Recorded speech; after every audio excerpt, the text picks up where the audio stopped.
Kartu kredit, kemudahan yang diberikan oleh bank sehingga kita bisa belanja dulu dan mikirin bayarnya kemudian. Tapi sebenarnya kartu kredit itu jikalau kita menggunakan secara terus-menerus dan bayar tagihannya hanya berdasarkan limit minimum, jumlah tagihannya akan terus membengkak dan akan jadi berat bayarnya.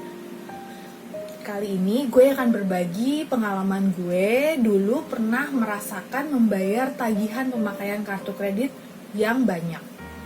Metode yang gue bagikan ini sudah gue coba sendiri, dan hasilnya gue berhasil keluar dari tumpukan hutang kartu kredit. Sedikit background, gue pertama kali punya kartu kredit ketika mulai mendapatkan pekerjaan full time. Dengan adanya kartu kredit, malah pengeluaran gue jadi lebih banyak. Karena kartu kredit itu gue gunakan untuk membeli banyak hal yang sebenarnya uangnya belum ada saat itu. Dengan pemikiran, toh bulan berikutnya bisa dibayar. Dan entah kenapa gue terus-menerus di-approve ketika membuka kartu kredit setiap ditawarkan oleh para sales. Akhirnya pada puncaknya, gue punya 4 kartu kredit yang cicilannya menggerogoti 30% gaji gue setiap bulannya. Pada saat itu gue mulai berpikir, perasaan gaji gue gak kecil-kecil amat ya, tapi kenapa tiap bulan gue bokeh?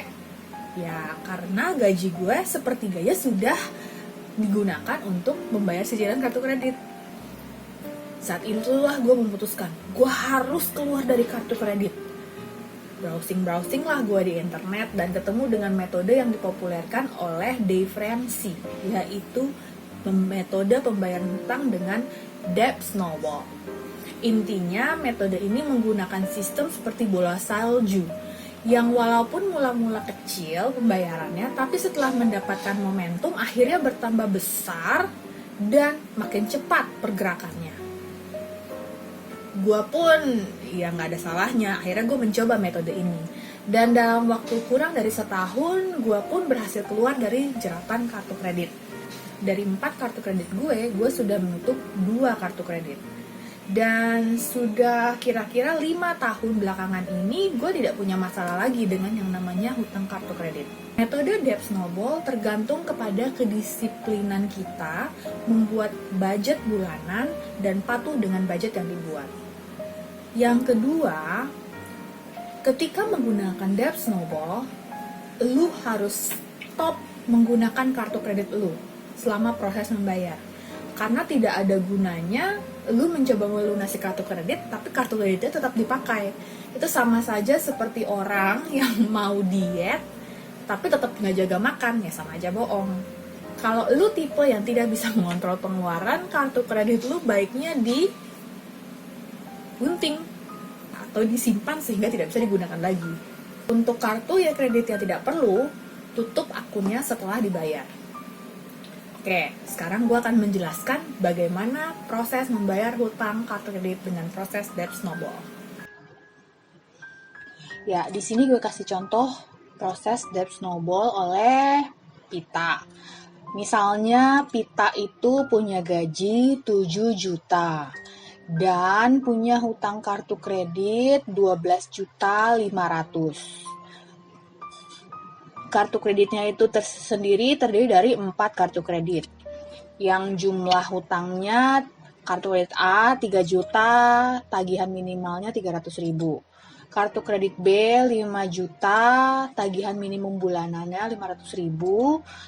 Kartu kredit C 2 juta, tagihan minimum bulanannya 200.000. Dan kartu kredit D 2.500.000, minimum bulanannya 250.000. Total tagihannya jadi 12.500.000 dan per bulan Pita itu harus paling tidak menyetor minimum tagihan 1.250.000. Pita kemudian membuat budget dan berusaha menemukan uang dengan pengetatan pengeluaran atau dan lain-lain, dapat duit ekstra 500.000. Duit 500.000 ini adalah yang akan dimasukkan di dalam debt snowball-nya Pita. Kartu kredit A, B, C, dan D ini kemudian dibuat daftar jumlah hutang dari yang paling kecil hingga yang paling besar. Nah, contohnya seperti ini. Setelah diurutkan, ternyata kartu kredit C yang paling kecil, jumlahnya 2 juta. Dan D, bla bla bla bla bla, intinya seperti inilah gitu.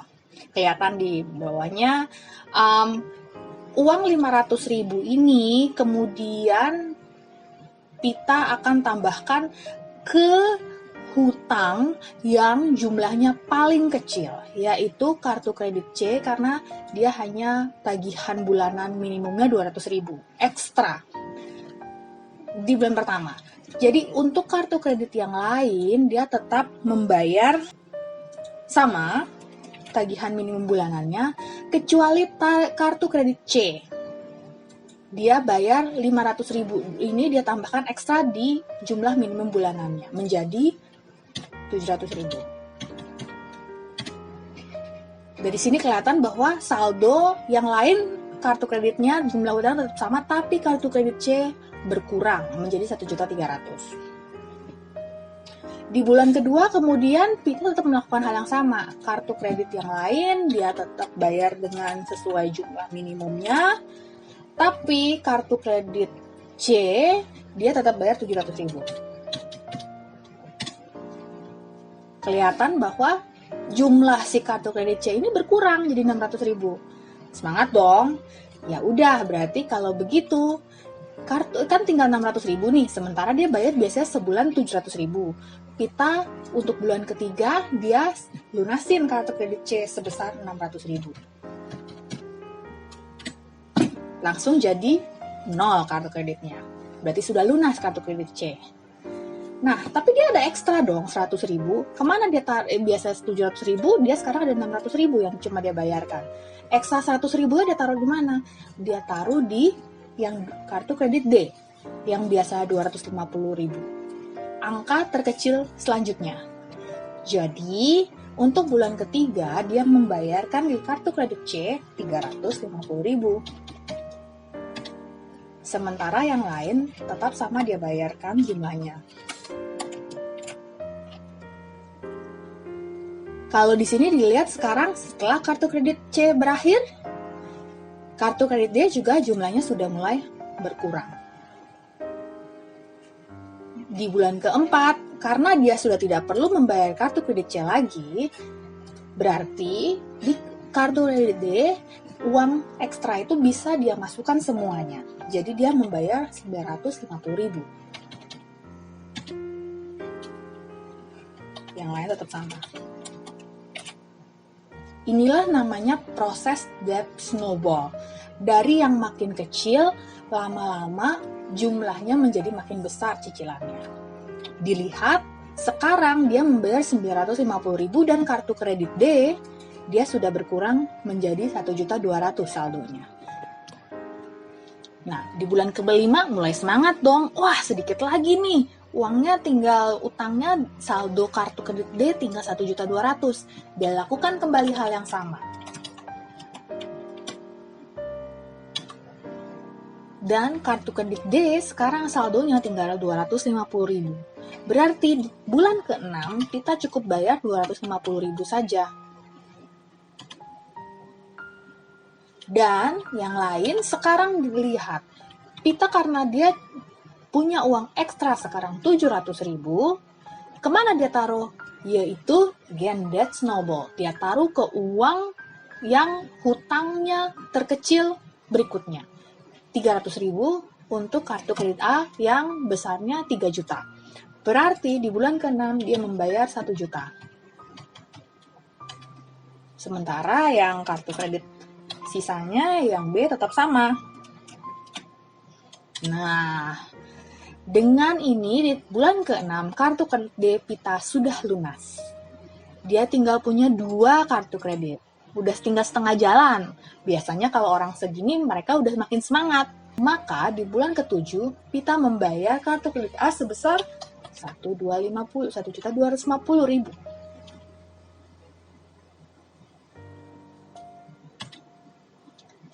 He's almost there. Ini nandanya dia sudah mulai bersemangat nih.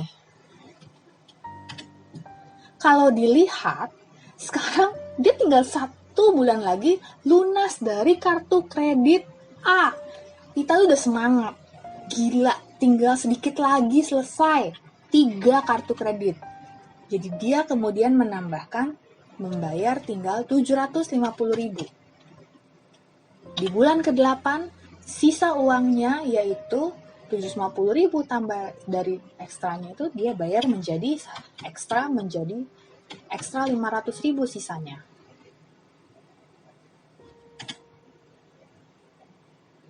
Terlihat bahwa she's done. Kartu kredit C, D, dan A sudah lunas. Udah selesai.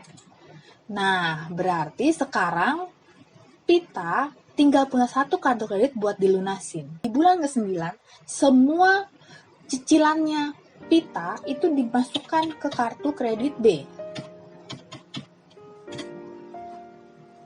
Dan tinggal sedikit lagi, Pita akan bebas. Di bulan ke-10, dia juga bayar jumlah yang sama. Di bulan ke-11, Pita tinggal membayar yang terakhir.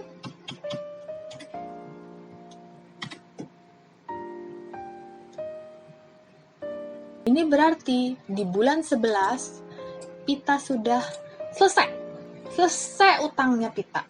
Ini menunjukkan bulan 12 Pita sudah punya uang ekstra 1.750.000 yang dia bisa lakukan untuk investasi dan bisa digunakan untuk keperluan yang lain. Angka ilustrasi yang gue berikan tadi sebenarnya tidak sama dengan angka pribadi gue.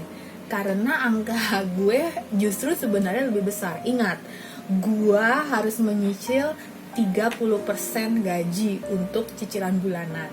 Jadi ya lu kira-kira aja deh proporsinya berapa. Cara debt snowball ini sebenarnya lebih berfungsi untuk memberikan dorongan psikologis terhadap seseorang. Karena mereka bisa melihat momentum utang-utang satu persatu dibayarkan.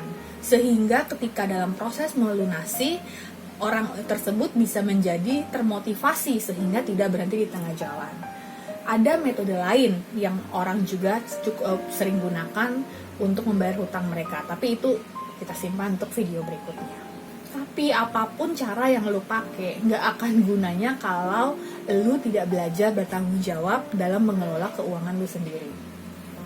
Yang pasti, 1, jangan belanjakan uang yang lebih banyak dari penghasilan lo dan jangan berhutang dengan bunga yang tinggi. 2, apabila lo menggunakan kartu kredit, jangan tidak melunasi tagihan totalnya. Karena cara bank mengambil keuntungan dari nasabahnya adalah dengan mengenakan suku bunga yang tinggi. Sekarang cap dari Bank Indonesia adalah 22% per tahun. Bilioner seperti Warren Buffett sendiri dengan tegas-tegas menyatakan jangan berhutang kartu kredit. I don't know how to make 18%. If I owed any money at 18%, the first thing I do with any money I had would be to pay it off. It's going to be way better than any investment idea I've got. Demikian sharing gue mengenai metode debt snowball. It's not about how much you make, it's about how you manage your money. Salam!